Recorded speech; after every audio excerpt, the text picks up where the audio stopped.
ఎంతమంది ఈ series follow అవుతున్నారో నాకు తెలియదు, కానీ కొన్ని వారాలుగా సుమారు ఇది 8వ వారం, అంటే 2 నెలలు, సుమారు 2 నెలల నుంచి సబ్జెక్ట్ మనం ఆలోచిస్తున్నాం. మీరు మైండ్లో బ్లైండ్గా ఫిక్స్ అయిపోండి, ఇది ఎన్ని సంవత్సరాలు ఉంటుందని చెప్పాం. అది మీరు అనుకోవచ్చు, ఒకటే టాపిక్ అనుకోకండి, ఇందులో డిఫరెంట్ సెక్టార్స్లో నుంచి మనం స్టడీ చేస్తున్నాం. పరిశుద్ధాత్ముడు అనే శీర్షిక ప్రధానమైనది, ఆ లైన్ ప్రధానమైనది.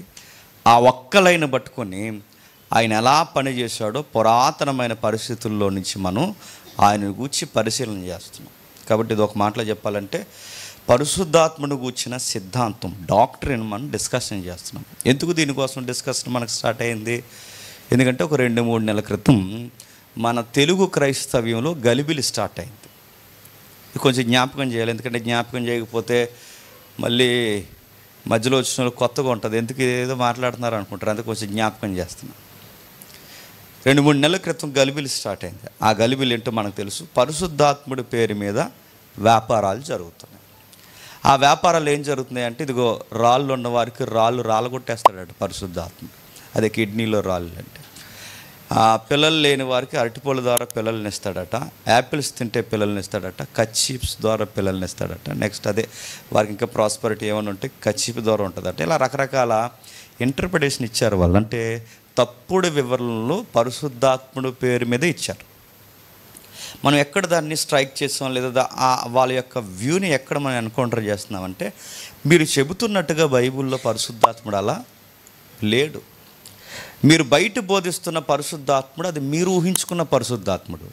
బైబిల్లో పరిశుద్ధాత్ముడు అలా లేడు అని ఆ రోజు నుంచి మనం ఈ సిరీస్ మనం స్టార్ట్ చేస్తాం.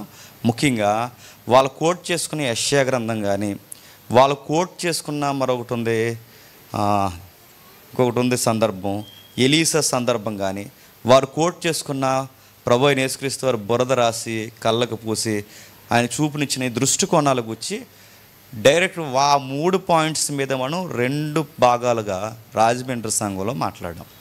అసలు యెషయా గారు ఎందుకు అంజూరపు ముద్దను పెట్టాడు, దాన్ని ఏ సందర్భానుసారంగా పెట్టాల్సి వచ్చింది, దాని మీద చాలా వివరణ ఇచ్చాం.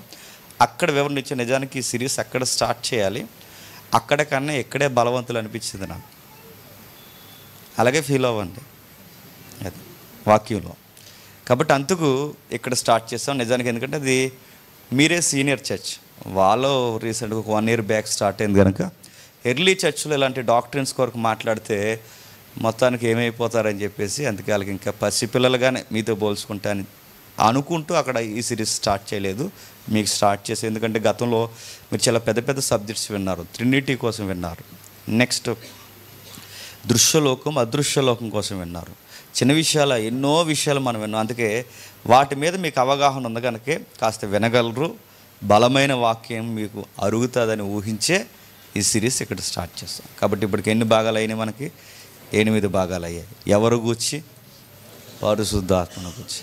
ఓకేనా? అలా ముందుకి వెళదాం. లాస్ట్ వీక్ మనం ఎక్కడ ఆగామంటే యెషయా గ్రంథం 59వ అధ్యాయం. యెషయా గ్రంథం 59వ అధ్యాయం. యెషయా గ్రంథం 59వ అధ్యాయం 20-21 వచనాలు. యెషయా గ్రంథం 59వ అధ్యాయం.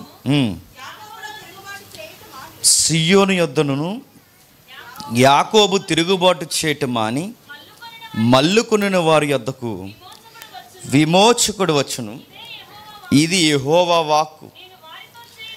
నేను వారితో చేయు నిబంధన ఇది, నీ మీదనున్న నా ఆత్మయు నీ నోట నుంచిన మాటలను నీ నోట నుండి నీ పిల్లల నోట నుండి నీ పిల్లల నోట నుండి ఈ కాలము మొదలుకొని ఎల్లప్పుడూ తొలగిపోవు.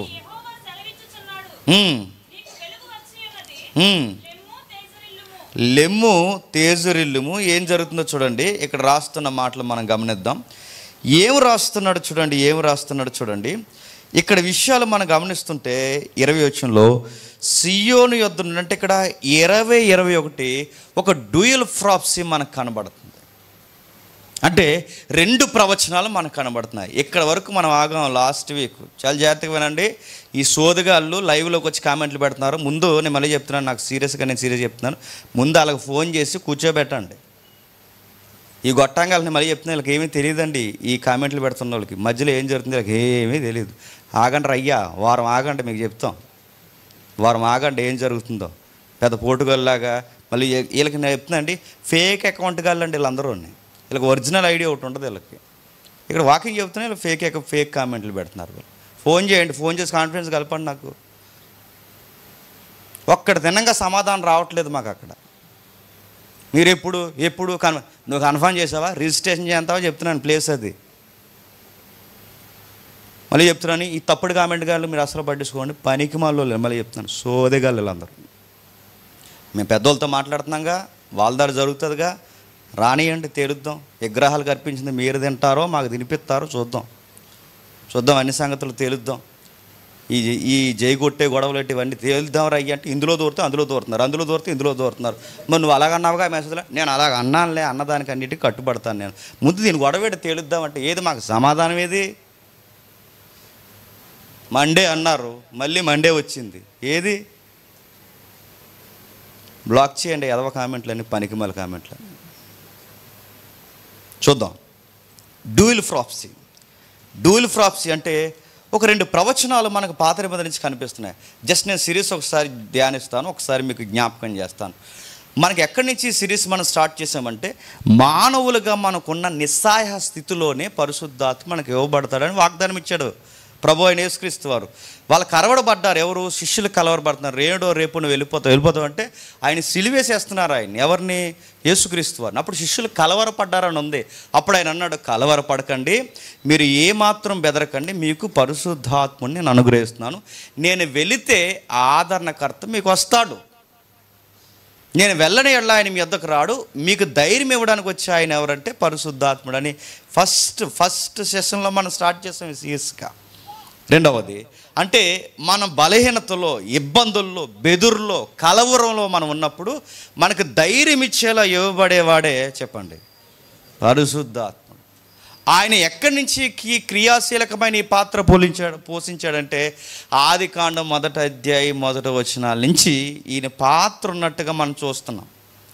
పాత నిబంధనలో ముఖ్యంగా ఆయన ఎలా పనిచేస్తున్నాడో చూసాం. రెండవది, ఆయన శక్తి కాదు అంటే ఫోర్స్ అనుకోకండి, అంటే అని ఉదేశి అలా ఊహించుకోకండి ఆయన్ని. ఆయన ఏదో పవర్ అనుకుని వదిలేకండి. ఆయనకి వ్యక్తిత్వం ఉంది. ఆయన మాట్లాడతాడు. ఆయన అపోస్తల కార్యంలో మాట్లాడాడు, ఇదిగో పౌలు శీల నా పని కొరకు నేను ఏర్పరచుకున్నాను అన్నాడంటే ఆయన ఫోర్స్గా లేడు చెప్పండి, వ్యక్తిగా కూడా ఉన్నాడు, మాట్లాడతాడు, వ్యక్తిత్వం ఉంది. కాకపోతే ఆయన కనబడ్డంతే. అక్కడ వరకు ఆలోచించాం. ఇలా ఆలోచిస్తూ వస్తుండగా ఇశ్రాయేల్ అనే ఒక జనాంగం దగ్గరకు వచ్చాం మనం. ఆ ఇశ్రాయేల్ అనే జనాంగాన్ని దేవుడు ఒక రెఫరెన్స్గా ఏర్పరచుకున్నాడు. ఎందుకంటే అబ్రాహాముకు మాట ఇచ్చాడుగా. అబ్రాహాముకు మాట ఇచ్చాడు ఏమని? ఈ ప్రపంచాన్ని నీ ద్వారా ఆశీర్వదిస్తారు అని. వాళ్ళకు రెఫరెన్స్. వాళ్ళని ఆశీర్వదిస్తాను వాళ్ళు రెఫరెన్స్గా పెడితే తలతిక్కలేసాలన్నీ వేశారు. ఎవరండి? ఇశ్రాయేల్. ఆ దేవుడికి మొక్కారు, ఈ దేవుడికి మొక్కారు, అక్కడ జై కొట్టారు, ఇక్కడ జై కొట్టారు, అక్కడ మొక్కింది తిన్నారు, ఇక్కడ మొక్కింది తిన్నారు. ఎంత తిన్నారో అంత కక్కించేలాగా అరణ్యంలో వీళ్ళని మాట కావాలని అంటున్నాను, మట్టి తినేలాగా వాళ్ళని మాట నేను వద్దు ఆలోచిస్తున్నాను, దొల్లించేశాడు వాళ్ళని. నేను ఆ మాట అనలేకపోతున్నానులేండి. మళ్ళీ అది కట్ చేసేది బూతులు మాట్లాడుతున్నారు, బూతులు అంటే అసలు వదిలేస్తారు నన్ను. అందుకే సరే, వాళ్ళని ఎంత దొల్లించాలో అంత దొల్లించేసాడు. ఎందుకంటే కేవలం ఆపోజిట్ గాడ్స్ వైపు చూశారు వాళ్ళు, ఇష్టపడలేదు దేవుడు. అందుకే న్యాయాధిపతుల సీట్స్కి వచ్చాం. న్యాయాధిపతులు ఏం జరిగిందంటే ఇశ్రాయేలు మరలా తిరుగుబాటు చేశారు. కొన్ని రోజులు బాగుంటారు, కొన్ని రోజులు బాగోరు, కొన్ని రోజులు బాగుంటారు, కొన్ని రోజులు బాగుంటారు, కొన్ని రోజులు బాగోరు, కొన్ని రోజులు బాగుంటారు. ఇలా పడిపోతున్నప్పుడు జడ్జెస్ని ఇచ్చాడు వాళ్ళకి, న్యాయాధిపతులను ఇచ్చి. ఆ న్యాయాధిపతి కూడా సేమ్ మానవుడే కనుక, అంటే మానవులందరికీ ఒకటే భ్రష్ట స్వభావం ఉంది కనుక ఈ న్యాయాధిపతి కొంచెం సెపరేట్ ఇమేజ్తో ఉండాలని ఆ న్యాయాధిపతికి ఏమిచ్చాడు? పరిశుద్ధాత్మని ఇచ్చాడు. చేతగాని వారిని నాయకులను చేశాడు, పిరికి వారిని నాయకులను చేశాడు, వ్యభిచారి కొడుకులను కూడా నాయకులను చేశాడు. గిద్యోను చాలా భయస్తుడు, నాయకుడిని చేశాడు. ఏ కండలు శారీరక దారుఢ్యం ఉంది అని చెప్పుకోవడానికి అవకాశం లేని సంసోన్ని చెప్పండి బలవంతుణ్ణి చేశాడు. అంటే ఎక్కడ చూసినా ఎక్కడైతే గాడి తప్పుతుందో దేవుని ప్రజ కానీ దేవుని ప్రజకి సెక్యూరిటీ లేదనుకున్నప్పుడు పరిశుద్ధాత్ముడు వచ్చాడు. ఇలా ఇవ్వబడ్డాడు పరిశుద్ధాత్మ. అక్కడ న్యాయాధిపతుల వరకు నడిపించాడు, రాజుల కాలం వరకు దావీదు లాంటి వారికి ఆత్మనిచ్చి నడిపించాడు. బాగుంది అనుకునే టయానికి మళ్ళీ వీళ్ళు తైతెక్కలేసాలు వేశారు. అప్పుడు దేవుడు ఏం చేశాడంటే చెరకు పంపించేస్తున్నాడు వీళ్ళని. ఎక్కడికి? అన్యురాజుల చెరకి. ఆ అన్యురాజులు చెరకపోతున్నప్పుడు 2 ప్రవచనాలు చెబుతున్నాడు దేవుడు. ఆ 2 ప్రవచనాలే యెషయా గ్రంథం 59 అధ్యాయంలో మనం చదువుతాం. ఇది మనం నేర్చుకున్న మూలాంశాలు. ఈ యెషయా గ్రంథం 59 అధ్యాయం మనం చదువుకున్నప్పుడు అందులో 2 ప్రవచనాలు ఏంటంటే, 1 విమోచకుడు వస్తాడు, 2 నా ఆత్మను మీ మీద కుమ్మరిస్తాను. విమోచకుడు అంటే ఎవరండి? విమోచకుడు అంటే ఎవరు? ప్రభు అయిన యేసుక్రీస్తు వారు. ఆత్మ అంటే ఎవరండి? ఇక్కడ పరిశుద్ధాత్ముడు. ఈ రెండిటిని మీకు ఇస్తానని ఇక్కడ చెప్పాడు. అది ఎలా ఇస్తున్నాడో, ఎలా ఇవ్వబోతున్నాడో, ఈ ప్రవచనాల కొనసాగింపుని మరలా రాసిన మిగిలిన ప్రవక్తలే యోవేలు లాంటి ప్రవక్తలు రాశారు. ఎవరు? యోవేలు. వెళ్దాం ఒకసారి, లైన్ అర్థమవుతుందిగా. ఈ యోవేలు లాంటి ప్రవక్తలు రాశారు. ఏమని రాస్తున్నాడు యోవేలు గారు ఒకసారి చూద్దాం. 2వ అధ్యాయం యోవేలు గ్రంథం, 2వ అధ్యాయం యోవేలు గ్రంథం, 2వ అధ్యాయం యోవేలు గ్రంథం, 2వ అధ్యాయం యోవేలు గ్రంథం, 2వ అధ్యాయం 2వ అధ్యాయం 12వ వచనం చూడండి. మీరు ఉపవాసం ఉండి కన్నీరు విడిచుచు దుఃఖించుచు తిరిగి నా యొద్దకు రండి, ఇది యెహోవా వాక్కు. ఏంటట? యోవేలు గ్రంథం మాట్లాడుతున్నాడు చూడండి. మీరు మర్చిపోకండి, ఎక్కడి నుంచి ఎక్కడికి వచ్చాం? యెషయా గ్రంథం నుంచి యోవేలు గ్రంథానికి వచ్చాం. ఎప్పుడు గుర్తుపెట్టుకోండి, బైబిల్ని ఒక సిస్టమేటిక్గా చదవాలి. అంటే పుస్తకాలు దాటి ముందుకెళ్ళే కొలది సత్యము, సర్వసత్యము ఇంకా సంపూర్ణంగా ఎలిబరేట్ అవుతుంది. దీన్ని బైబిల్ చదివే విధానం అంటారు. అంటే కొన్ని వచనాలు, కొన్ని అర్థాలు ఆది కాండంలో తెగలేదనుకోండి, అవి ద్వితీయోపదేశ కాండంలో తెగవచ్చు. నా మాటలు అర్థమవుతున్నాయి లేదు. ఆది కాండంలో క్లియరెన్స్ రాని కొన్ని వచనాలకి నిర్గమాకాండంలో రావచ్చు, నిర్గమాకాండంలో రాకపోతే తర్వాత కాండంలో రావచ్చు, తర్వాత కాండంలో రాకపోతే తర్వాత యెహోషువలో రావచ్చు, యెహోషువ రాకపోతే న్యాయాధిపతుల చరిత్ర. అలా బైబిల్ ముందుకెళ్ళే కొలది తనను తాను బయలుపరుచుకున్నాడు దేవుడు. దీన్ని చదివే విధానం అంటారు దీన్ని. అంతేగాని ఎక్కడి నుంచి అక్కడ దూకు, అక్కడి నుంచి ఎక్కడ దూకు కాదు. దీని అన్నిటికీ ఒక ఇంటర్నల్ లింక్ ఉంటుంది. దాన్ని నువ్వు జాగ్రత్తగా ఫాలో అవుతేనే దేవుని మనసు ఏంటో నీకు అర్థమవుతుంది. ఇప్పుడు యెషయా నుంచి యోవేలుకి వచ్చాం. అంటే ప్రవచనాలు ప్రవశిస్తూ వస్తున్నారు, లేదా దేవుడు ప్రవశింపజేస్తూ ప్రవక్తలను వాడుకుంటున్నాడు. ఇప్పుడు యెషయా గారు వాడారు ఏ టైంలో అంటే, మీరు నిలబడలేరు, ఎందుకంటే మీరు ఈరోజు బాగుంటున్నారు, రేపు బాగోరు, ఈరోజు బాగుంటారు, రేపు బాగోరు. మీకు మళ్ళా ఈ పాత రోత స్వభావం మీకు ఉండకూడదంటే ఆ స్వభావంలోంచి మిమ్మల్ని విడిపించే ఒక విమోచకుడు కావాలి. ఆయన ప్రభు అయిన యేసుక్రీస్తు. విమోచించాడులే, విమోచించి అక్కడ నిలబెట్టాడు. మళ్ళీ పడిపోకుండా ఉండాలి అంటే మిమ్మల్ని ఎప్పుడూ స్థిరంగా పట్టుకోవడానికి ఆత్మ ఉండాలి. అదేంటండి? మారు మనసు పొందాక కూడా పడిపోతాం అంటే పరిశుద్ధాత్ముడి యొక్క వరం మనం పొందుకోకపోతే పడిపోతాం. ఉదాహరణ చెప్పనా, 31కి మనం మాట ఇస్తామా? ఏమని ఇస్తాం మాట? ఈ సంవత్సరం చూడు ప్రభు ఇంకా ఎలా చదువుతాను అంటాం. మనం ఏంటి బైబిల్ని ఈ సంవత్సరం చూడు ప్రభు అంటాం. మొదటి రోజు రేపు నుంచి చదివేద్దాంలే అనుకుంటాం. రెండో రోజు లేదు ఇంక ఇది రౌండ్ ఫేర్ అయిపోయిన తర్వాత ఇంకా వచ్చే వారి నుంచి మొదలెడదాం అనుకుంటాం. మూడో రోజుకి సాదా మామూలు. అంటే మన నేచర్ మీకు అర్థమవుతుందా? చేద్దాం అనుకుంటాం, చెప్పండి చెయ్యి.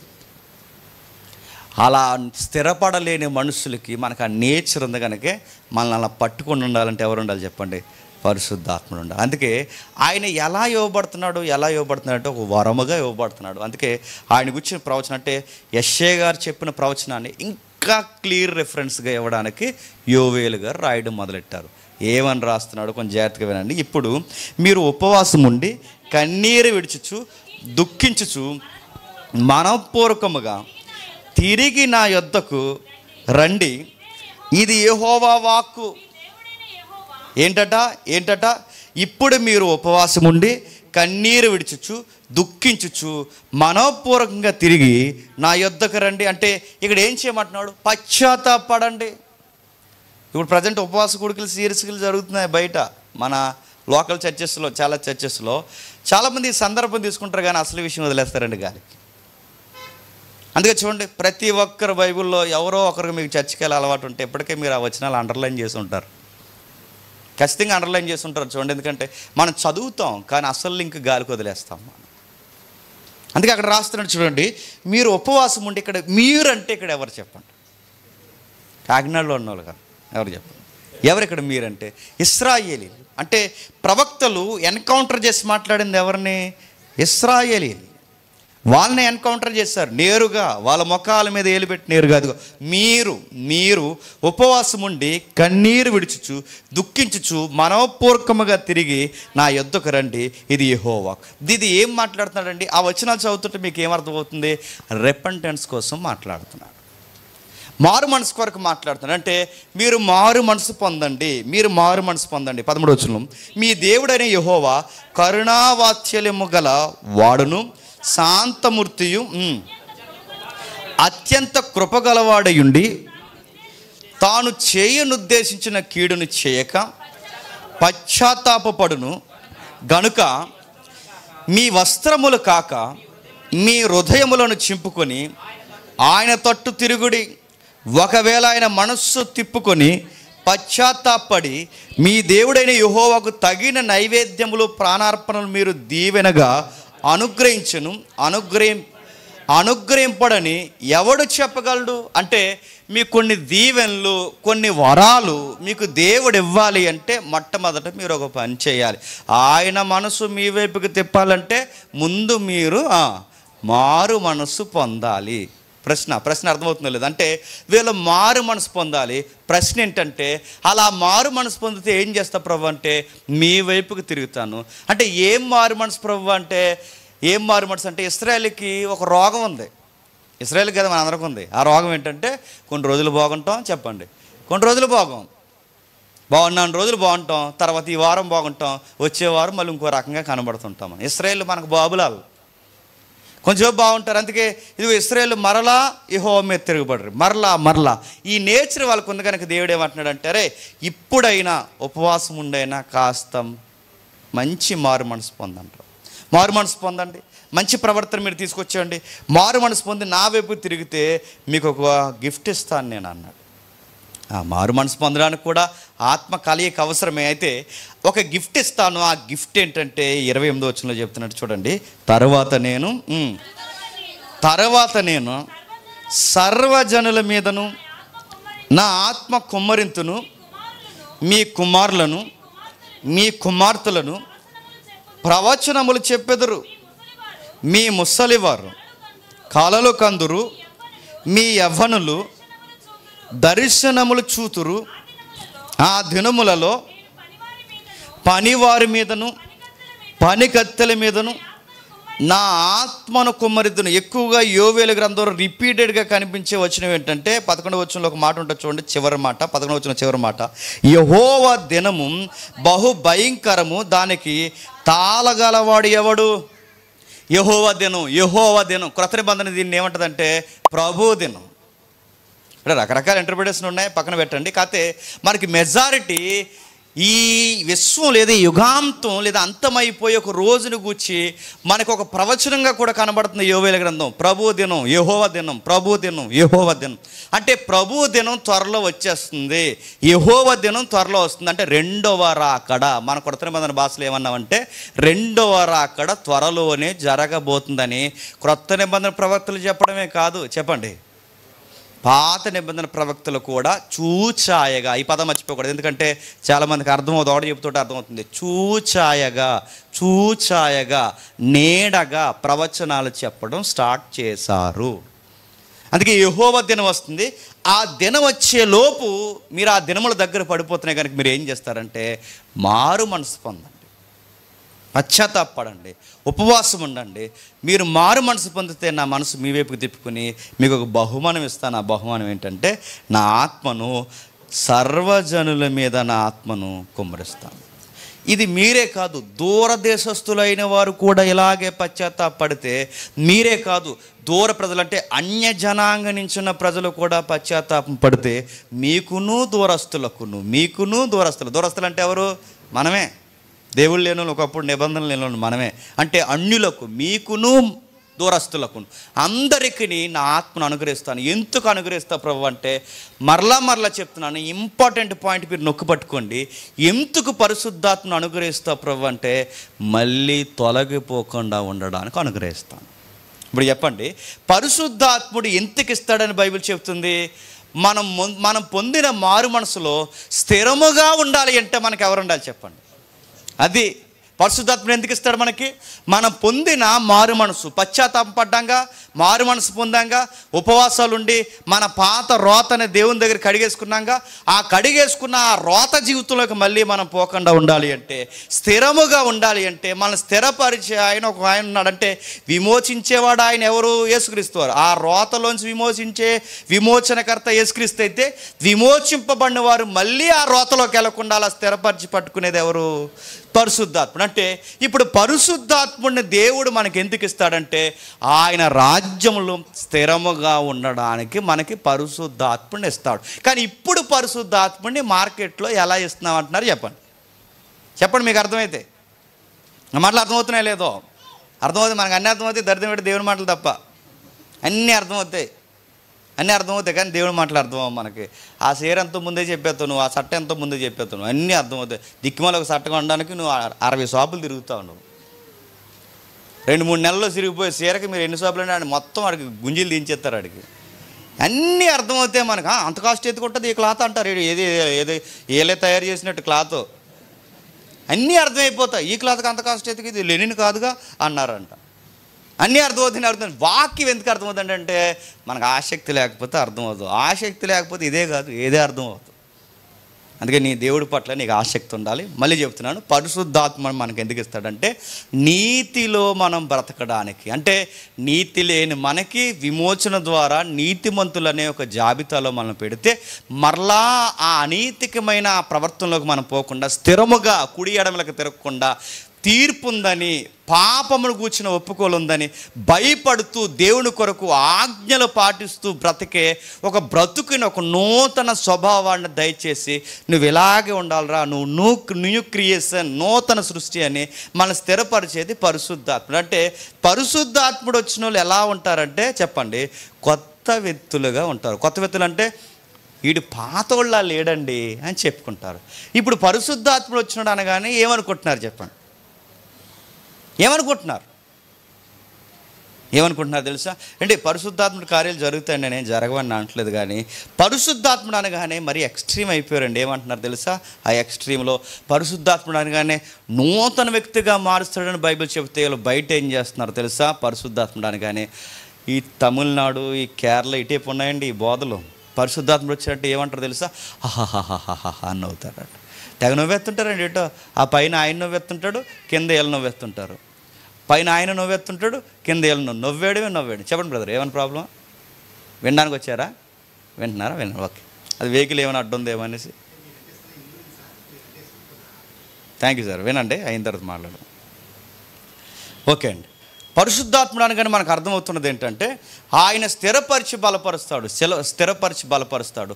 ఆయన మనకు ఉండాలి. కానీ బయట ఏం చేస్తున్నారు? పరిశుద్ధాత్ముడు అనగానే నవ్వుతున్నారు. ఏంటి, చాలామంది ఈ యొక్క మిరాకిల్ సెంటర్స్కి వెళ్తారు కదండి. వెళ్ళిన తర్వాత వాళ్ళకి ఆత్మ వచ్చిందని అంటారండి. కానీ గమ్మత్తు చెప్పిన బాధాకరమైన విషయం ఏంటి తెలుసా?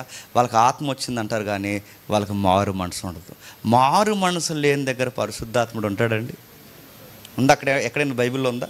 మారు మనసు కలగజేయడానికి అయినా, మారు మనసు పొందిన వారిని స్థిరపరచడానికి అయినా ఆయన ఎంత బాగా బైబిల్లో మనకు స్పష్టంగా కనబడుతుంటే, అరే ఆ చుట్ల కాల్చేవాడి మీద పరిశుద్ధాత్ముడు ఎలా వచ్చేస్తాడరా? ఆడు నిన్నటి వరకు రోడ్ల మీద పానపరాగేసి తిరిగాడు, ఆడికి రాళ్ళు ఎలాగ రాలిపోతే? నా మాటలు అర్థమవుతున్నాయా? నిన్నటి వరకు రకరకాలుగా ఉన్నాడు, వాడి మీదకి పరిశుద్ధాత్ముడు ఎలా వచ్చేస్తాడు? అరే మారు మనసు లేని వారి మీదకి పరిశుద్ధాత్ముడు ఎలా వచ్చేస్తాడు? ఒకవేళ ఆ రోజే పరిశుద్ధాత్ముడు కుమ్మరింపు జరిగితే మరి నెక్స్ట్ ఎలా ఉన్నాడు? నూతన సృష్టి అయ్యాడా? మళ్ళీ పాతగానే ఉన్నాడా? అంటే అలా ఆ రోజుకే పరిశుద్ధాత్ముడు పనిచేసి మళ్ళీ వాడిని వదిలేస్తాడా? అలా లేదే. అంటే ఏదో తేడా జరుగుతుంది. అందుకే బైబిల్ ఉన్న పరిశుద్ధాత్ముడు వేరు, చెప్పండి, బయట ఉన్న పరిశుద్ధాత్ముడు. మళ్ళీ ప్యాటర్న్ మర్చిపోకండి. పరిశుద్ధాత్ముడు ఎప్పుడు ఇవ్వబడతాడంటే రక్షింపబడినవారు, అంటే విమోచకుడు ద్వారా విమోచింపబడిన తర్వాత రక్షింపబడిన వారికి ఇవ్వబడే వరమే, చెప్పండి, పరిశుద్ధాత్ముడు. ఈ ప్యాటర్న్ అర్థమవుతుందిగా. రెండవది చూద్దాం. రెండవ మాట చూద్దాం ఒకసారి. రెండవ మాట చూద్దాం. యోహాను సువార్త రండి. యోహాను సువార్త మొదటి అధ్యాయం. యోహాను సువార్త మొదటి అధ్యాయం. యోహాను సువార్త మొదటి అధ్యాయం. యోహాను సువార్త మొదటి అధ్యాయం. యోహాను సువార్త మొదటి అధ్యాయం 29వ వచనం నుండి. మరునాడు యోహాను యేసు తన యొద్దకు రాగా చూసి, ఇదిగో లోక పాపాలను మోసుకొని పోవు దేవుని గొర్రెపిల్ల, నా వెనక ఒక మనుష్యుడు వచ్చుచున్నాడు, ఆయన నాకంటే ప్రముఖుడు గనక నాకంటే ముందటివాడు ఆయనని నేనెవరిని గూర్చి చెప్పుతునో ఆయనే ఈయన. నేను ఆయనను ఎరుగనైతిని గాని ఆయన ఇశ్రాయేలుకి ప్రత్యక్షమగుటకు నేను నీళ్లలో బాప్తిజం ఇచ్చుచు వచ్చితనని చెప్పాను. మరియు యోహాను సాక్ష్యమిచ్చుచు ఆత్మ పావురమలే ఆకాశం నుండి దిగి వచ్చుట చూచితిని, ఆ ఆత్మ ఆయన మీద నిల్చొని. చాలా జాగ్రత్తగా వినండి, కొంచెం సున్నితమైన విషయాలు ఉన్నాయి, చాలా జాగ్రత్తగా వినండి. నేను త్వరగా ముగించే ప్రయత్నం చేస్తాను. ఏం రాస్తున్నాడు? పాత నిబంధన క్రమంలో, బాగా వినాలి, కొంచెం థియలాజికల్ పాయింట్ ఇది. పాత నిబంధన క్రమంలో ఆ క్రమానికి చివరి ప్రవక్త ఎవరండి? ఇప్పుడే మనం చదువుకున్నాం. పాత నిబంధన క్రమానికి చివరి ప్రవక్త ఎవరు? యోహాను గారు. అంటే పాత నిబంధన క్రమానికి చివరి ప్రవక్త అంటే ఈ క్రమం ఇక్కడ వరకు ఉందనడానికి ఏమన్నా చరిత్రలో పిన్ పాయింట్ మార్క్ చేసిన ఏదన్నా రెఫరెన్స్ ఉందంటే ఉంది బైబిల్లో. ఆ రెఫరెన్స్ ఏంటంటే ప్రభు అయిన యేసుక్రీస్తు వారు సిలువ వేయబడేంత వరకు ఈ కాలం అంతా దేని కిందకి వెళ్తుంది చెప్పండి? పాత నిబంధన కిందకి వెళ్తుంది. అందుకే ఆయన ధర్మశాస్త్రాన్ని, ఆచార కర్మకాండల్ని దేనికి వేసి కొట్టాడట? చెప్పాలి, చదివితే. ఏం చదవలేదు అనుకుంటా, చదివారు ఎప్పుడైనా? మన రోమ పత్రికలు కానీ పౌలు పత్రికలు చదువుతుంటే ధర్మశాస్త్రాన్ని దేనికి వేసి కొట్టాడట? ఆయన సిలువుకి వేసి కొట్టాడంటే సిలువుకేసి ధర్మశాస్త్రాన్ని కొట్టేంత వరకు, అప్పటి వరకు ఏ కాలం నడుస్తున్నాడు చెప్పండి? అది అంటే ప్రభు అయిన యేసుక్రీస్తు వారి పరిచర్య కూడా బాగా వినాలి. ఆయన సిలువ వేయబడేంత వరకు ఇదంతా పాత నిబంధనల ప్రవక్తల పరంపర కిందకే మనకు వస్తుంది, గుర్తుపెట్టుకోండి. అందుకే ప్రవక్తల పరంపరలో చివరి ప్రవక్త ఎవరు? యోహాను గారు.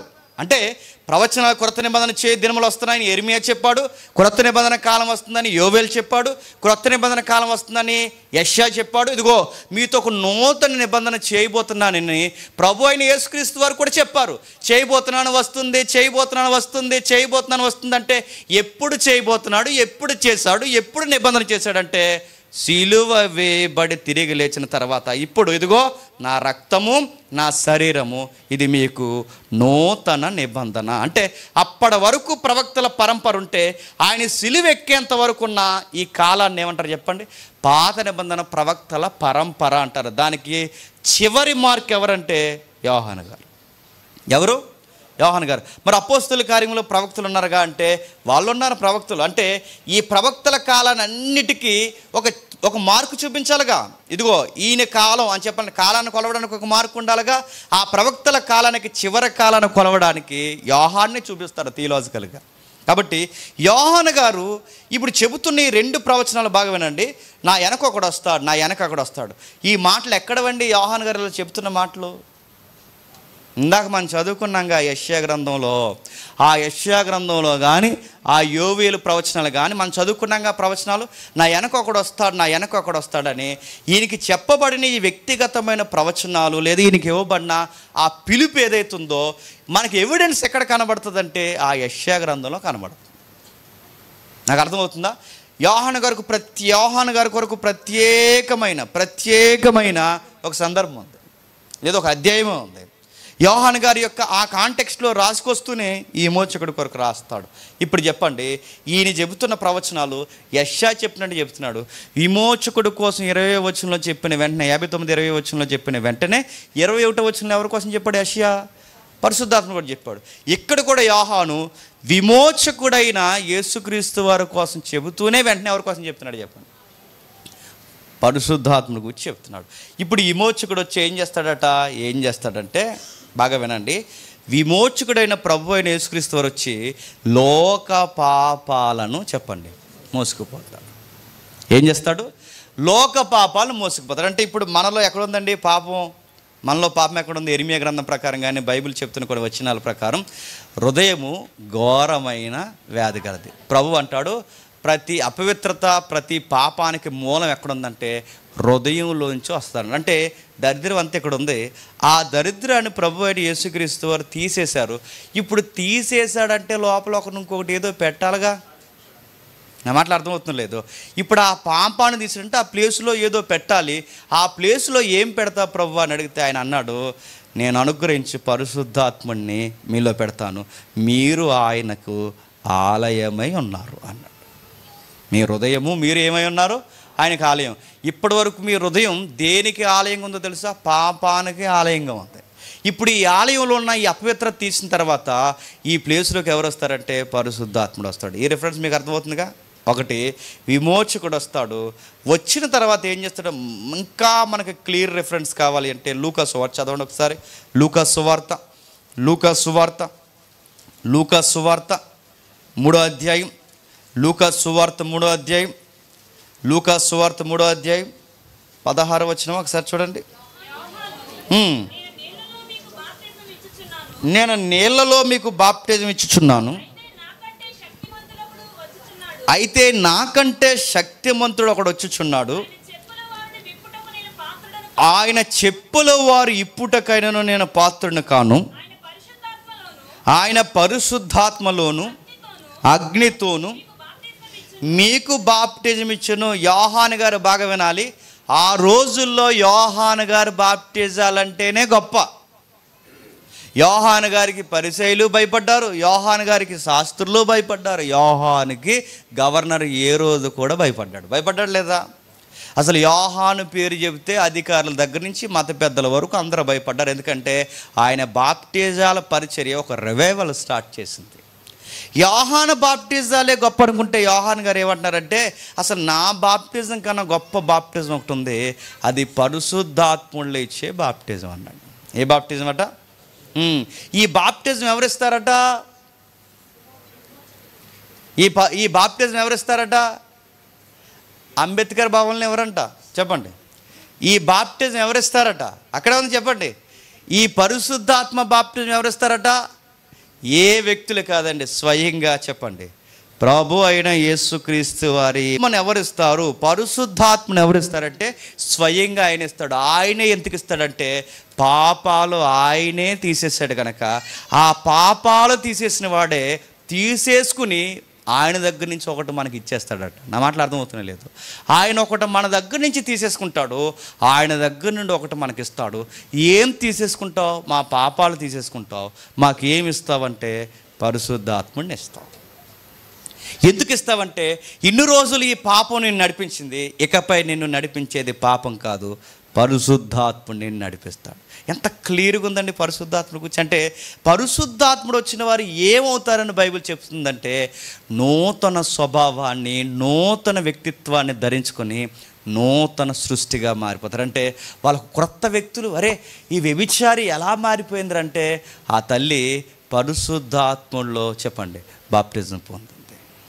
అరే ఎంత తాగుబోతు, అరే తాగుబోతులు తాగుడు మానేయాలంటే బయట ఏదో చెప్పారు, నాలుక మీద అది పెట్టుకోవాలి, ఏదో చెప్తారులేండి, జండుమూలం ఉంటుందట, అది పెట్టుకుంటే ఇంక తాగాలనిపించదు, అది ఇది అన్నారు. జండుమో పెట్టుకున్నాడు, ఊసేసిపోయి తాగేసేసి మళ్ళీ పెట్టుకున్నాడు. ఏముండవు. ఆ ఆకు వాసన చూపించకపోయాడు కంటే అని చూసాడట. ఎక్కడుందరా అని అడిగాడట. అదే ఏంటంటే 90 అన్నాడట. వీడు ఆకు చూసినా ఆగలేదు, జండుమో పెట్టుకున్నా ఆగలేదు, కడియం వేశారట. కడియం వేసిన తర్వాత ఈ కడియం ఉన్నంతకాలం తాగనన్నాడట. ఆడు ఏం చేశాడంటే తాగేశాడు. తాగేటప్పుడు కడియం తీసాడట, మళ్ళీ తాగేసిన తర్వాత అయిపోయింది కదా మళ్ళీ కడియం వేసుకుని వచ్చాడట. మళ్ళీ దేవుడి కాడ ఇచ్చి ఎక్స్ప్లెయిన్ చెప్పినా తాగేటప్పుడు వేసుకోలేదు కదా అన్నాడంట. నీ నిబంధన నేను బాగానే పాటిస్తున్నాను, అది ఉంటే తాగకపోతే అందుకే తీసాను అన్నాడు అంటాడు. చూసారా, మనుషులకు ఉండే నేచర్ ఇది. ఏం మారండి, మీరు ఏం మెడిసిన్లు వాడినా, ఏ ఆకులు వాసన చూసినా మారరు. మనిషి మారాలి అంటే దేవుడి వల్ల అవుద్ది, అది పరిశుద్ధాత్ముని దేవుని వల్ల అవుద్ది. అరే ఇంత చేంజ్ ఎలా వచ్చిందంటే వాడిలో ఆత్మదేవుడు పనిచేస్తున్నాడు. ఇదే టైంలో చాలా యంగ్స్టర్స్ మీరు అందరూ ఉన్నారు. ఇదే సండే హాఫ్ డేలో లేదా సండే హాలిడేలో చాలామంది యంగ్స్టర్స్ అంటే అది అప్పుడు ఇది ఇప్పుడు. ఒకప్పుడు నువ్వే గారా ఫస్ట్ షోకి టికెట్లు తీసాడంటే అది అప్పుడు చెప్పండి, ఇప్పుడు ఫస్ట్ షో కాదు లాస్ట్ షో కూడా రాను అని చెప్తాను. ఇప్పుడు అంత చేంజ్ ఎలా వచ్చిందంటే ఆత్మ పనిచేస్తే మనుషులు మార్పు వస్తుంది, మారుతారు. అందుకే పరిశుద్ధాత్మను ఆయన ఇస్తాడు, ఆయన బాప్టిజం ఇస్తాడు. ఎందుకు ఇస్తా ప్రభు అంటే ఆయన ఒకటే, నీ విమోచకుడు కొరకు నువ్వు బ్రతకడానికి, జీంప చేయడానికి, స్థిరపరచడానికి ఆయన వరముగా మనకి ఇవ్వబడ్డాడు. చాలామంది అన్న నేను ఉండలేకపోతున్నాను అంటే అని అడుగుతారు. ఎందుకు ఆ మాట అడుగుతారు? దాని వెనకాల అర్థం ఏంటి చెప్తున్నా, రక్షణ పొందిన వాడికి ఏమొస్తుందండి? పరిశుద్ధాత్మ వస్తుంది. అందుకే అడుగుతారు, క్లియర్గా అడుగుతారు. మనం ఆ రక్షణ పొందామన్న మాటను కూడా మనం ఎటకారం చేస్తాం. వాళ్ళు స్పష్టంగానే అడిగారు, జ్ఞానవంతులు కనుక. మీరు రక్షణ పొందారా అని అడిగేవారు, మీరు రక్షణ పొందారా అని అడిగేవారు. ఎందుకు ఆ మాట అడిగారంటే వెనక రక్షణ పొందిన వెనక ఆత్మ ఉంటుంది. ఆత్మ ఉన్నవాడు మళ్ళీ లోకంలో చేతులు కలపడు. అందుకే అందరిని అడుగుతారు. పౌలు కూడా అపోస్తల కార్యం మనం చదువుతున్నప్పుడు ఆ సమకాలీన ఆ ఎపిసి ప్రాంతాలను అడుగుతాడు, ఆ కొరింథీ ప్రాంతాలు పై ప్రాంతాలు అడుగుతుంటాడు, మీరు ఆత్మను పొందితిరా అని అడుగుతాడు. ఎందుకు అడుగుతున్నాడు ఆ మాట? ఆయన ఉంటేనే భక్తి జీవితం ఎలా ఉంటుంది చెప్పండి, స్థిరంగా ఉంటుంది. మనం ప్రార్థన చేయాలన్న మనలో ఎవరు ఉండాలి తెలుసా? పరిశుద్ధాత్ముడు ఉండాలి. మీకు ఒక వివరణ చెప్పి నేను ముందుకెళ్తాను. మంచి పనులు బాగా వినాలి. మంచి పనులు చేసినా కూడా ఆ మంచి పనుల కొరకు కూడా మనం ప్రార్థన చేయాలండి. సొసైటీలో మంచోళ్ళు ఉంటారు కదండి, సొసైటీలో మంచోళ్ళు లేరండి? ఏ దేవుడు లేకపోయినా నీతిగా బతికే మంచోళ్ళు లేరా? ఉన్నారు. కానీ ఆ నీతి క్రియలు కూడా ప్రభు దృష్టికి ఎలా ఉంటాయట? మురుకుడులు. అంటే మనం చెడ్డ పనులు చేసినప్పుడే కాదు ఉపవాసం ఉండి ప్రార్థన చేయాల్సింది. మనం మంచి పనులు చేసినా, అనుకొని మంచి పనులు చేసినా, ఆ మంచి పనుల కొరకు కూడా మనం ఏం చేయాలి చెప్పండి? ఎందుకు చేయాలంటే మంచి పనులు చేసామనుకో మనకు ఫీలింగ్ ఉంటుంది. ఆ ఫీలింగ్ ఏంటి చెప్పినా, ఏదైనా నష్టం జరిగిందనుకోండి ఇలా మాట్లాడుకుంటాం, నేను ఎప్పుడు ఆడికి ఏమీ కీడి చేయలేదండి, ఆడికి ఎప్పుడు నేను అన్యాయం చేయలేదండి, చూసారా ఆ సౌండ్ మీకు ఎలా ఉంటుంది చూసారా? నేను ఎప్పుడు ఏ గొడవలోకి వెళ్ళదండి, నేను ఇది ఏమంటారు తెలుసా? ఈ నేను అనుకోవడం కూడా పాపమే, గుర్తుపెట్టుకో. సొసైటీలో చాలామంది మాట్లాడతారు, వాళ్ళు ఎక్కడికి వెళ్ళరండి, వాళ్ళు అలాగండి, వీళ్ళు ఎలాగండి, వాళ్ళు ఎలాగంటే ఇప్పుడు వాళ్ళ నీతి దేన్ని బట్టి ఉందో తెలుసా? వాళ్ళు చేసే క్రియని బట్టి. బైబిల్ ఏమని తెలుసా? తాము ఎదుట ఎవరైనా దేవుని ఎదుట మనం నీతి క్రియలను బట్టి నీతిమంతులు అనుకుంటే బైబిల్ దేవుడు అన్నాడు, మీ నీతి క్రియలు నా దృష్టికి మురికి గుడ్డల వలెవన్నాయి. ఇప్పుడు చెప్పండి, అందరికీ పరిశుద్ధాత్ముడు కావాలండి. మన నీతి క్రియలు కూడా మనం ఏది మనం రక్షించదు. అందుకే మనం చేసే పనిలో కూడా మనం మంచి చేస్తామనుకుంటాం, కానీ ఆ మంచి వెనకాల మనకేముంటుంది చెప్పండి? ఒక అతిశయం ఉంటుంది. అది కూడా దేవుడికి నచ్చుతుంది. ఎప్పుడైనా ఏదైనా గొడవ అయిందనుకోండి, ఆ గొడవలో తెగ వాదించేసుకుంటాం. మనం ఏమని వాదించేసుకుంటే చెప్పినా, ఎరా నీకేం చేసింది చెప్పు, ఎరా నేను ఎలా ఉన్నాను చెప్పు, ఎరా అప్పుడు నీకేం చేసింది చెప్పు, అప్పుడు నీకు నేనన్న గొడవ ఎక్కువైపోతుంది. నా మాటలు అర్థమవుతున్నాయా? ఈ నేను అనేది కూడా దేవుడికి నచ్చదు. బైబిల్ ఏమని తెలుసా?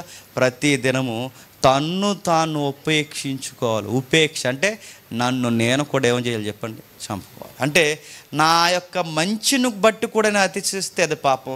మరి ఎలా ప్రభువా నీ ఎదుటి నేను క్రియ జరిగించాలి అంటే, నీ వల్ల అవ్వదు, కానీ నీలో ఒకరుండి నడిపిస్తే కానీ నువ్వు క్రియ జరిగించలేవు. ఎవరు ఉండాలి ప్రభు అంటే? పరిశుద్ధాత్ముడు ఉండాలి. ఏం చేస్తాడు ఆయన ఉంటే?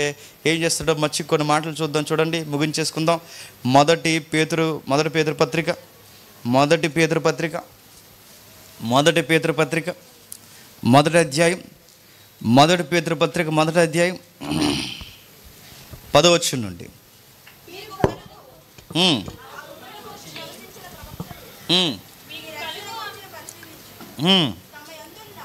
ఉమ్,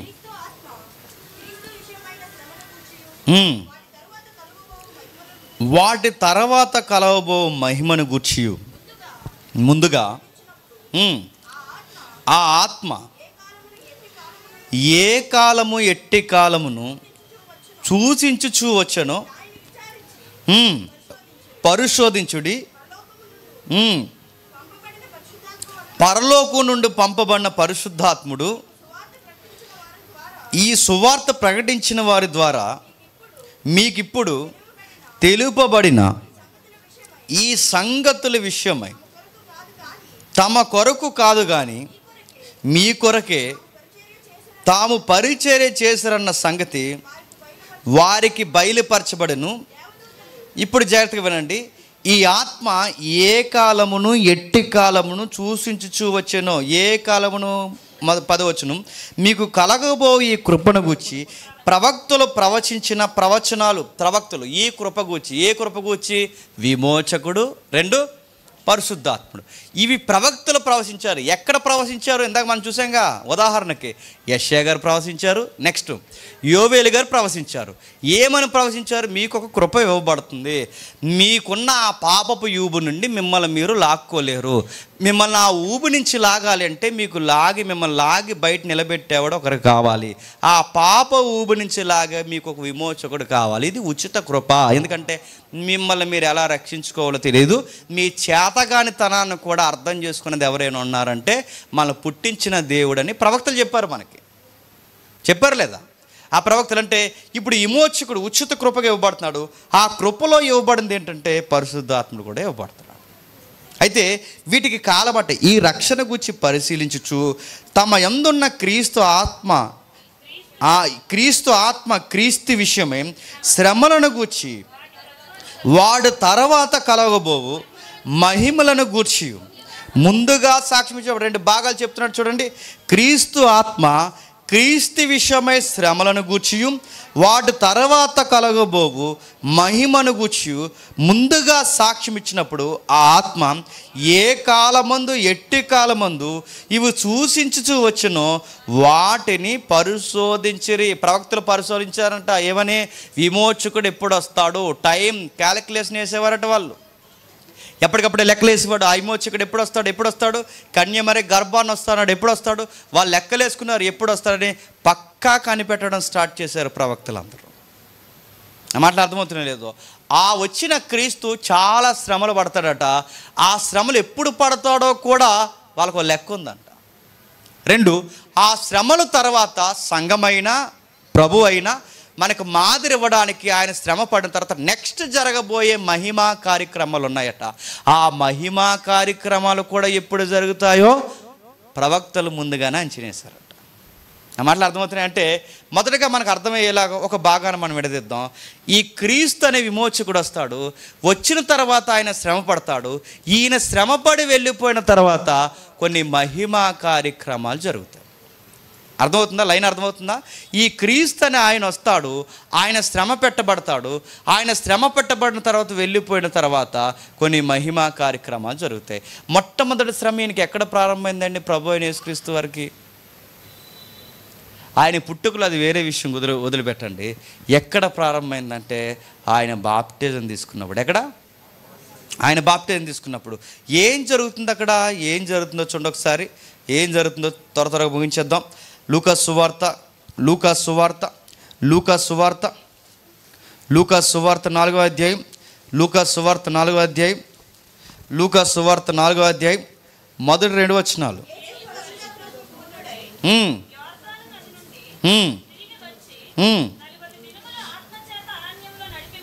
40 దినముల ఆత్మచేత నడిపింపబడి అపవాది చేత శోధింపబడుచుండెను. ఆ దినములలో ఆయన ఏమీయు తినక అవి తీరిన తర్వాత ఆకలి కొనగా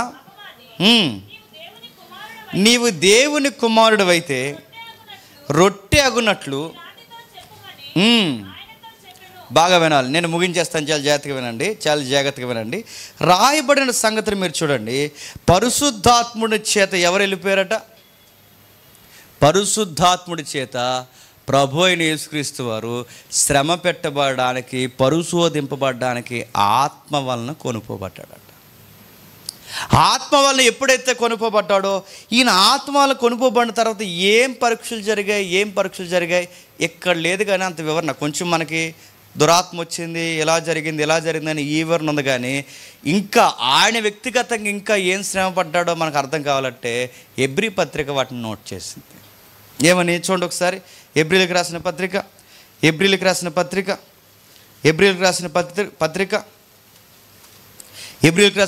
2వ అధ్యాయం 10వ వచనం. హెబ్రీలకు రాసిన పత్రిక 2వ అధ్యాయం 10వ వచనం. ఎవని నిమిత్తము సమస్తము ఉన్నవో, ఎవని వలన సమస్తము కలుగుచున్నవో ఆయన అనేకులైన కుమారులను మహిమకు తెచ్చుచుండగా వారి రక్షణకర్తను శ్రమల ద్వారా సంపూర్ణంగా చేయుటకు ఆయనకు తగును. అంటే అది లింక్ డాక్యుమెంట్ అండి. ఎంతమందికి అర్థమవుతుందో నాకు తెలియదు. ఒక మాట అంటున్నాడు చూడండి, మనము మహిమకు రావడానికి, కుమారులైన మనము మహిమకు రావడానికి ఎవరు శ్రమలు పొందాల్సి వచ్చిందట? ఎవరు చెప్పండి? మన రక్షణకర్తయగు యేసుక్రీస్తు. ఏమి శ్రమలు పొందాడు ఆయన? ఏం శ్రమలు పొందాడంటే ఈ హెబ్రీ పత్రిక మనతో మాట్లాడుతుంటుంది. ఆయన అచ్చు మనలాంటి శ్రమల గుండా నడిచిపోయాడట. ఇశ్రాయేలీయులు అరణ్యంలో ఉన్నప్పుడు ఆహారానికి ఏడ్చారా? వీరు ఎందుకు అరణ్యంలో దేవుని కోసం నిలబడలేకపోయారంటే వాళ్ళు చెప్పేది ఏంటి చెప్పండి? అన్నం లేక దేవుడి మీద తిరగబడ్డారు లేదా? నీళ్లు లేనందుకు దేవుడి మీద తిరగబడ్డారు, వసతులు లేనందుకు దేవుడి మీద తిరగబడ్డారు, సనిగేశారు. ఏ అరణ్యులు అయితే దేవునికి, ఇశ్రాయేల్ అంటే ఏంటండి? ఇశ్రాయేల్ అంటే అర్థం ఏంటి? దేవుని కుమారుడు. ఇశ్రాయేల్ పేరుకి అర్థం ఏంటి? దేవుని కుమారుడు. ఈ దేవుని కుమారుడైన ఇశ్రాయేలు పాత నిబంధనలో 40 సంవత్సరాలు అరణ్యంలో నిలబడగలిగారా? నిలబడలేకపోయారు. ఈ ఇశ్రాయేల్ అనే కుమారుడు నిలబడలేకపోతే అదే పరీక్షలు ఇప్పుడు దేవుడు కుమారుడు వచ్చి నిలబడ్డాడు. ఎక్కడ? అరణ్యంలోనే. ఏ అరణ్యంలో అయితే వీళ్ళు నిలబడలేక పడిపోయారో ఇప్పుడు అదే అరణ్యంలో ఇప్పుడు దేవుని కుమారుడు నిలబడ్డాడు. ఈ ఇశ్రాయేల్ అనే కుమారులు నిలబడలేకపోయారు. ఇప్పుడు ఈ కుమారుడు అదే పరీక్షల గుండా వెళ్ళిపోయి చెప్పండి నిలబడ్డాడు. గ్రంథకర్తల యొక్క ఉద్దేశం ఏంటంటే, ఇశ్రాయేల్ అయిన మీరు మన అనుభవాలు ఎరగనివాడు అనుకోకండి. మన ప్రధాన యాజకుడు మనకి ఎన్ని శ్రమలు, ఎన్ని ఇబ్బందులు వచ్చాయో అచ్చు అలాంటి ఇబ్బందుల గుండా మన ప్రధాన యాజకుడు కూడా మన శ్రమల గుండా నడిచిపోయాడు. ఏ అరణ్యంలో అయితే అన్నం కోసం తిరగబడ్డాడో అదే అరణ్యంలో యేసుక్రీస్తు వారు నిలబడేమన్నాడు తెలుసా? నాకు అన్నం లేకపోయినా పర్లేదు, నా తండ్రి మాట ఉంటే నాకు చాలన్న. ఈ మాట ఇశ్రాయేలుగా మీరు అనలేకపోయారు. నీళ్లు లేకపోతే తిరగబడ్డారు మీరు. కానీ యేసుక్రీస్తు వారు దాహం అని ఈ అరణ్య పరీక్షలోను కలవరి పరీక్షలో కూడా దాహం కొరకు నా దేవుని ఆజ్ఞను మేరనన్నాడు.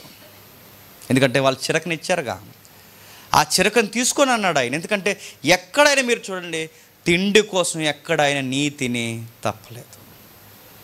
ఈ మధ్య దిక్కుమాలిన సిచ్యువేషన్ ఒకటి వచ్చిందండి, సిచ్యువేషనల్ థింకింగ్ అంట. సిచ్యువేషనల్ థింకింగ్ అంటే నువ్వు ఆ సిచ్యువేషన్లో ఆకలేసి తినేస్తే నీ సిచ్యువేషన్ని ప్రభు అర్థం చేసుకుంటాడు అంట.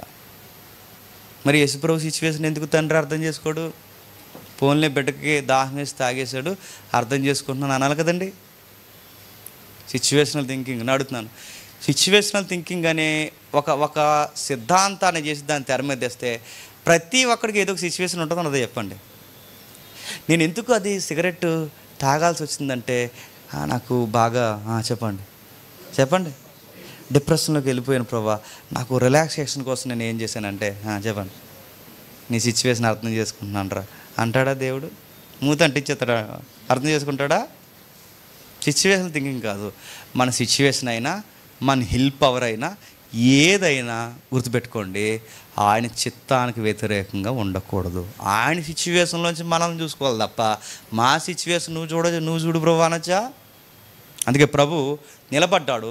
మీరు ఎక్కడైతే ఏ అరణ్యంలో అయితే తిండికి మీరు పడిపోయారో, ఏ అరణ్యంలో అయితే మీరు నీళ్ళకి పడిపోయారో అదే అరణ్యంలో ప్రభు నిలబడన్నాడు. నేను నా తండ్రి చిత్తం కొరకు, ఈ తిండి కొరకు నేను పడిపోయి నా తండ్రి చిత్తం కొరకు నేను నిలబడతా అన్నాడు. ఎలా నిలబడ్డావంటే ఆయన చెప్తున్నాడు, అచ్చు మనలాంటి ఆకారం. ఈ పదం చాలా ఇంపార్టెంట్. మనలాంటి ఆకారం లాంటి శరీరం ధరించుకుని వచ్చే ఆయన నిలబడ్డాడు.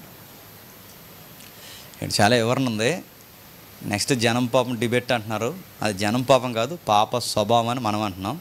అందుకే నేను ఎక్కువ దాని దగ్గర ఎక్స్ప్లెనేషన్ ఇవ్వట్లేదు, ఎందుకంటే మరి అప్పుడు బాణాలు ఉండాలిగా, అందుకే దాచుస్తున్నాను. అప్పుడు మీరు చూదురుగా లైవ్లో మన పాప శరీర ఆకారము పోలిన శరీరం ధరించుకొని మనలాంటి శ్రమలు గుండా ఆయన వెళ్ళిపోయాడు. మన అనుభవాలన్నీ పడ్డాడు. ఇంకా ఏం అనుభవాలు పడ్డాడు? ఇదే ఎబ్రీ పత్రిక ఒకసారి చూడండి, 5వ అధ్యాయం, ఎబ్రీ పత్రిక 5వ అధ్యాయం, ఎబ్రీ పత్రిక 5వ అధ్యాయం, ఎబ్రీ పత్రిక 5వ అధ్యాయం ముగించేసుకుందాం. 8వ వచనం చూడండి. ఆయన కుమారుడయుండియు తాను పొందిన శ్రమల వలన విధేయత నేర్చుకుని. బాగా వినండి, చాలామంది ఏమనుకుంటారంటే వచనం చదివి అప్పటి వరకు ఆయనకి విధేయత లేదనుకుంటారు. విధేయత నేర్చుకున్నంటే విధేయత లేదని కాదు. సంపూర్ణమైన దేవుడు ఇప్పుడు ఎలా వచ్చాడు? సంపూర్ణమైన మానవుడికి వచ్చాడు. మానవ ఆకారంలో ఉన్నప్పుడు ఆ పరిస్థితుల్లో ఎంత విధేయత చూపించాలో మానవ ఆకారంలో ఉన్నప్పుడు శ్రమల గుండానే విధేయత తన తండ్రికి చూపించాడు. అంతేగాని అప్పటికి విధేయత లేదని కాదు. మానవ ఆకారంలో విధేయత ఎలా ఉండాలో ఎక్స్పీరియన్స్ చేశాడు, నేర్చుకున్నాడంటే ఆ ఎక్స్పీరియన్స్లో అంటే తన అనుభవాల్లో నుంచి కూడా తన తండ్రికి విధేయతను చూపించాడు. ఎంత శ్రమ పడ్డాడంటే చెప్తున్నాడు చూడండి. ఆయన కుమారుడై ఉండి దేవుడై ఉండి అని సాక్షాత్తు దేవుని స్వరూపమై ఉండి తాను పొందిన శ్రమల వలన విధేయత నేర్చుకుని మరియు ఆయన సంపూర్ణ సిద్ధి పొందిన వాడై మిల్కీషెదెకు యొక్క క్రమములో చేరిన ప్రధాన యాజకుడని దేవుని చేత పిలువబడి తనకు విధేయులైన వారందరికీ నిత్య రక్షకుడు కారకుడాయను. బాగా వినాలి. నేను ముగించేస్తున్నాను. ఎందుకు ప్రభు అయిన యేసుక్రీస్తు వారు శ్రమలు పడ్డాడంటే దానికి ఒక వ్యూ ఉందట, ఒక సూత్రం ఉందట, దానికి ఒక మార్గం ఉందట. అంటే ఈ నీతిని సంపాదించాలి, ప్రభువులో నిలబడాలి అనుకున్న ప్రతి ఒక్కరికి ఆ శ్రమలలో మనం పడిపోతున్నాం అన్నప్పుడు అలా పడకూడదు అనడానికి మనకు మాదిరి ఎవరంట? యేసుక్రీస్తు వారు. అంటే ఆయన ఎందుకు శ్రమలు పడాల్సి వచ్చింది? మనం తినంగా ఉండలేకపోతున్నాం కనుక. ఆయన ఎందుకు బాధలు పడాల్సి వస్తుంది? ఆ బాధల్ని ఎలా జయించాలో మనకు తెలియట్లేదు. అంటే మనకు ఒక మాదిరి ఇవ్వడానికి మన కొరకు మాదిరిగా దేని గుండా వెళ్ళిపోయాడట? శ్రమల గుండా వెళ్ళిపోయాడు. అంటే మనకు ఒక మాదిరి కావాలి. ఇప్పుడు చెప్పండి, ఈ మాట నేను కొంచెం ధైర్యం చేసి ముందుకు వెళుతున్నాను. మానవ ఆకారంలో ఉన్న ప్రభు అయిన యేసుక్రీస్తు వారు కూడా శ్రమలలో ధైర్యముగా ఉండాలి. అంటే ఈ పదం కావాలని అంటున్నాను, కొంచెం ధైర్యం చేసి అంటున్నాను, ఎందుకంటే అర్థం కాదు చాలామందికి అర్థమవుతుంది. అందుకే నేను తిరగేసి మళ్ళీ మాట్లాడుతున్నాను. శ్రమలలో ఉన్న పరిశుద్ధాత్ముడు, బాగా వినాలి, శ్రమలలో ఉన్న యేసుక్రీస్తు వారికి కూడా మానవ ఆకారంలో ఉన్న శ్రమలలో ఉన్న యేసుక్రీస్తు వారికి కూడా ఎవరి సహాయం అవసరం అవ్వాల్సి వచ్చింది చెప్పండి? అది మళ్ళీ ముఖ్యాంశాలు మరోసారి చెప్పండి ఒకసారి. అరణ్య పరీక్షల గుండా నడిచిపోతున్నప్పుడు కూడా మానవ ఆకారంలో ఉన్న ప్రభు అయిన యేసుక్రీస్తు వారు కూడా ఎవరి మీద ఆధారపడ్డాడు చెప్పండి? అది ఇప్పుడు చెప్పండి. శ్రమలను జయించాలి అంటే రక్షకుడు ద్వారా విమోచన పొందిన మనం పాపంలోకి మళ్ళీ జోగకుండా ఉండాలి అంటే మనం ఎవరి మీద ఆధారపడాలి చెప్పండి? అందుకే వరముగా దేవుడు మనకిచ్చాడు. నేను భక్తిగా ఉండాలి అంటే, నా భక్తిలో భక్తి నిలబడాలి అంటే నాకు ఎవరు ఉండాలి తెలుసా? పరిశుద్ధాత్మ. అందుకే భక్తులు అడుగుతారు, మీరు ఆత్మను పొందుకున్నారా అంటే అప్పటికి అయిపోయినాయండి అన్నారా? ఏంటి అయిపోవడం ఏంటి? అయిపోయినాయి అంటే అప్పటికి ఆత్మను పొందుకున్నారనగానే మెటీరియల్ అనుకుంటున్నారండి, ఏదో తిని పదార్థం అనుకుంటున్నారు. ఆత్మను పొందుకోవడం అంటే గుర్తుపెట్టుకోండి, అదొక అనుభవం. ఆత్మదేవుడు మనతో మాట్లాడుతుంటాడు, మనకు చెబుతుంటాడు. నేను ఎదరికి కొద్ది కొన్ని విషయాలు నేను ఓపెన్ చేస్తాను మన తర్వాత తరగతుల్లో. పరిశుద్ధాత్మ నిజంగా మాట్లాడతాడంటే నిజంగా ఎక్స్పీరియన్స్ ఉంటుందండి. మాట్లాడతాడు, మనకు ప్రేయర్కి వెంటనే జవాబు వస్తుందని మనకు అర్థం అవుతుంది తెలుసా? అంటే వినబడుతుందని కాదు, మనకు రిజల్ట్ తెలుస్తుంటుంది. ఎస్, నా దేవుడు నా ప్రార్థన వింటున్నాడు. అప్పుడే అర్థమవుద్ది ఈ నిజంగా మాట్లాడే దేవుడు అని.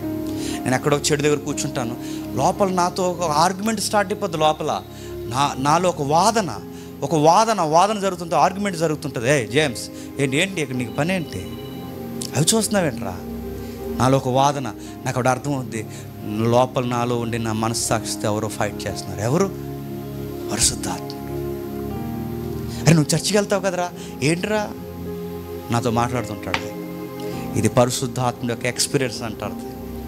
అది మనకు రావాలండి. అప్పుడండి మన ఏ పాపాన్ని అంత త్వరగా మన దగ్గరికి రానివ్వలేదు. ఎందుకంటే ఆయన గైడ్ చేస్తాడు. జాగ్రత్త జాగ్రత్త జాగ్రత్త. ఆయన లోపలుండి చెబుతూ ఉంటాడు, లోపలుండి మాట్లాడుతుంటాడు. ప్రభా నేను శ్రమను ఎలా జయించాలి ప్రభు అంటే, బైబిల్ అంటుంది, నా ఆత్మను పొందుకో, నువ్వు శ్రమలను జయిస్తావు. పీకల మీద కత్తులు పెట్టిన దానియేలు లాంటి వ్యక్తులు కానీ, స్నేహితులు కానీ, మొదటి శతాబ్దపు క్రైస్తవులు కానీ, వాళ్ళ పీకల మీద కత్తులు పెట్టి మీ ప్రభువుని, మీ విమోచకుడిని ఎరుగునని అనండ్రా అంటే వాళ్ళు అన్నారు, ఆయన ఎప్పుడు మాకు అన్యాయం చేయలేదు కనుక ఆయన ఎరుగమని మేము ఎప్పుడు ఆయనకు అన్యాయం చేయం. ఆ మాట అనేకన్నా చనిపోవడమే మేలు, మమ్మల్ని చంపేయండి అన్నారు. ఇంత తెగింపు, ఇంత కమిట్మెంట్ మీకు ఎలా వచ్చిందిరా అంటే, లోపల ఎవరో నాకు చెప్పండి. అందుకే ఈ పరిశుద్ధాత్ముడి వలన అపోస్తులు చేసిన కార్యాలకి ఆ పుస్తకానికి పేరెట్టారు. దాని పేరు అపోస్తుల కార్యము. కానీ వెనకాల సౌండ్ ఏంటో తెలుసా? అది అపోస్తుల కార్యములే కాదు, పరిశుద్ధాత్ముడి కార్యాలు. గట్టి కొట్టారట. ఆ నామాన్ని ఇంకెప్పుడు చెప్పొద్దన్నారట. లోపల పరిశుద్ధాత్ముడు ఉన్న వాళ్ళు అన్నారు, మేము కన్న వాటిని ఎన్న వాటిని చెప్పకుండా ఉండలేమన్నారు. ఏరా ఇంత కమిట్మెంట్ ఎలా వచ్చింది? పేతురు 3 అబద్ధాలు ఆడేసేవాడుగా ఎలా వచ్చిందంటే, ఆ పెంతుకొస్తే నాన్న గొప్ప మార్పు జరిగింది. ఎవరికి చెప్పండి? పేతురు గారికి. స్థిరపడిపోయాడు, బలపడిపోయాడు. అందుకే మనం నమ్మిన ప్రభువుని మనం ఎక్కడైనా డౌన్ చేస్తున్నామంటే సంథింగ్, ఆత్మ ఏమైనా ఆరిపోయిందా? లేదు, మనం నమ్మిన ప్రభు కొరకు ఏ సెక్టార్లో అయినా మనం ఘనంగా మనం చెప్పి నిలబడగలుగుతున్నామంటే, బహుశా గుర్తుపెట్టుకోండి, మీరు పాత మనుషులు కాదు, మీరు నూతన ఆత్మను పొందుకున్న నూతన స్వభావం కలిగిన మనుషులు. ఆత్మ లేనివాడు ఎలా ఉంటాడంటే గంటకొకలా ఉంటాడు. సౌలు తెలుసు కదండి, పాత నిబంధన సౌలు కట పరిశుద్ధాత్ముడు సౌలుని విడిచి వెళ్ళిపోయాడట. దురాత్మ సౌలు మీదకి వచ్చిందట. దురాత్మ ఉన్న సౌలు చూసారా, గంటకొకలా ఉంటాడండి. మీరు ఆ పాత నిబంధన మీరు చదవండి. ఇప్పుడే అవునంటాడు, గంట పోయే కాదంటాడు, మళ్ళీ ఎస్ అంటాడు, తర్వాత సమయలు అంటాడు, తర్వాత నువ్వు అంటాడు. ఆ కర్ణపిశాచి దాని దగ్గరికి పోయి కోపం ఎంతాడు, నేను అనంతెన్నో అంటాడు. ప్రవక్తలతో ఉంటే నీకు అక్కడ పని ఏంటయ్యా అంటే అదో రకంగా మారిపోయాడు. చివరికి పిచ్చోడు అయిపోయాడు. కారణం లేని యుద్ధంలో ఆ కాల మరణం చెంది చచ్చిపోయాడు. అందుకే క్రొత్త నిబంధన బైబిల్ ఏమని తెలుసా? ఆత్మను చెప్పండి ఆర్పకుడి జాగ్రత్త. ఇప్పటికే మీలో పరిశుద్ధాత్మ ఉంటే జాగ్రత్త. ఆయన గైడ్ చేస్తుంటాడు. ఎప్పుడు ఆయన ఎదిరించకండి, పరిశుద్ధాత్మను ఎదిరించకండి. మనకు లోపల చెప్తుంటాడు. ఆ గద్దింపు వచ్చినప్పుడు, నిజమే ప్రభువా నువ్వు నన్ను గద్దిస్తున్నావు, ఇక్కడి నుంచి వెళ్ళిపోతాను, ఇక్కడ నేను ఉన్నాను. ఆయన ఎదిరించకండి. ఏం అవదలే అని అక్కడ నువ్వు ఉన్నావో, నువ్వు ఎవరిని ఎదిరిస్తున్నావు తెలుసా? పరిశుద్ధాత్మను ఎదిరిస్తున్నావు. ఇప్పుడు చెప్పండి, ఏవైలైనా యెషయా అయినా ప్రవక్తలందరూ మనకు 2 వరాలు వస్తున్నాయని చెప్పారు. ఒకటి ప్రభు అయిన యేసుక్రీస్తు వారు, 2 పరిశుద్ధాత్మ. ఒక ఆయన విమోచిస్తాడు, 2 ఆయన విమోచింపబడిన వారిని ఇక మరలా తొలగిపోకుండా స్థిరపరుస్తాడు. ఈ 2 మన కృపావరాలే. ఆయన ద్వారా విమోచనింపబడాలి, ఈయన ద్వారా మనం స్థిరపరచబడాలి. ఈ పరిశుద్ధాత్ముడు ఎక్కడుంటే అక్కడ సంఘాలు ఎలా ఉంటాయి తెలుసా? బలముగా ఉంటాయి. ఈ పరిశుద్ధాత్ముడు ఎక్కడ లేడో అక్కడ, మళ్ళీ నేను చెప్తున్నాను, లోకానికి దగ్గరగా ఉంటాయి. లోకానికి వేరుగా ఉండేది పరిశుద్ధాత్మ చేత నడిపింపబడుతున్న సంఘం. లోకంతో మిళితమవుతున్న సంఘాలు ఆ ప్రకటన గ్రంథంలో ఉంటాయి చూడండి. కలిసిపోతున్నావేంటి ఈ మధ్య అని అడిగాడు సంఘాన్ని. ఏంటి మధ్య తేడాకున్నావు? మొదటి ప్రేమ విడిచితివి, వదిలేసితివి అన్నాడు. కాబట్టి జాగ్రత్త. ఆత్మ చెబుతున్న సంగతులు చెవిగలవాడు వినుగాక. ఆ మాటలు తృణీకరిస్తే ప్రభు అన్నాడు, ముఖం మీద చెప్పండి ఉమ్మేస్తానన్నాడు. దేవుడు ముఖం మీద ఉమ్మేయడం అంటే మాటలు కాదు, గుర్తుపెట్టుకోండి. ఆ పరిస్థితి మనకు ఎవరికి రాకూడదు. అది రాకూడదంటే ఆత్మ నాలో ఉన్నాడో లేదో చెక్ చేసుకోండి. ఆయన నిజంగా ఉంటే ఎప్పటికైనా నువ్వు ఎక్స్పీరియన్స్ చేస్తావు. నీ ప్రేయర్ లైఫ్ ఏదైతే ఉందో అందులో ఎక్స్పీరియన్స్ చేస్తావు. నువ్వు పాప జీవితంలో జోగుతున్నప్పుడు నువ్వు ఎక్స్పీరియన్స్ నీకు వస్తుంది, నీకు అర్థం అవుద్ది. నా పరిశుద్ధాత్మ ఇంకా నాలో ఉండి నన్ను గైడ్ చేస్తున్నాడు. నీకు పాపం చేస్తున్నా, సినిమాలు చూస్తున్నా, నీకు ఎక్కడ తప్పుడు మాటలు మాట్లాడుతున్నా, నువ్వేం చేస్తున్నా నీకేం అనిపించట్లేదంటే, మనస్సాక్షి పనిచేయట్లేదంటే బైబిల్ ఏమని తెలుసా? ఆ మనస్సాక్షి మీద ఏం వేయబడిందంట? వాత వేయబడింది. వాత అంటే కాన్షియస్ పని చేయదు. కాన్షియస్ పని చేయట్లేదంటే పరిశుద్ధాత్మ నీకు డిఫెన్స్ ఉండదు. డిఫెన్స్ లేకపోతే నీకు ఏం చేసినా తప్పు అనిపించట్లేదంటే నీ మనస్సాక్షి ఎప్పుడో చచ్చిపోయింది, వాత వేయబడింది. ఇక ఆత్మ కూడా నీలో పనిచేయదు. జాగ్రత్త. ఒకవేళ ఎవరైనా ఉంటే ప్రాధాయపడండి, ఆయన అడగండి. ఆయన అడుగు వారికి ధారాళముగా అనుగ్రహిస్తాడు. ఆ ధారాళంగా అనుగ్రహింపబడేది డబ్బులు కాదండి, వస్త్రాలు కాదండి. ఆ ధారాళంగా అనుగ్రహింపబడేది మీరు ఇంటికి వెళ్ళిన తర్వాత వచ్చిన చదవండి.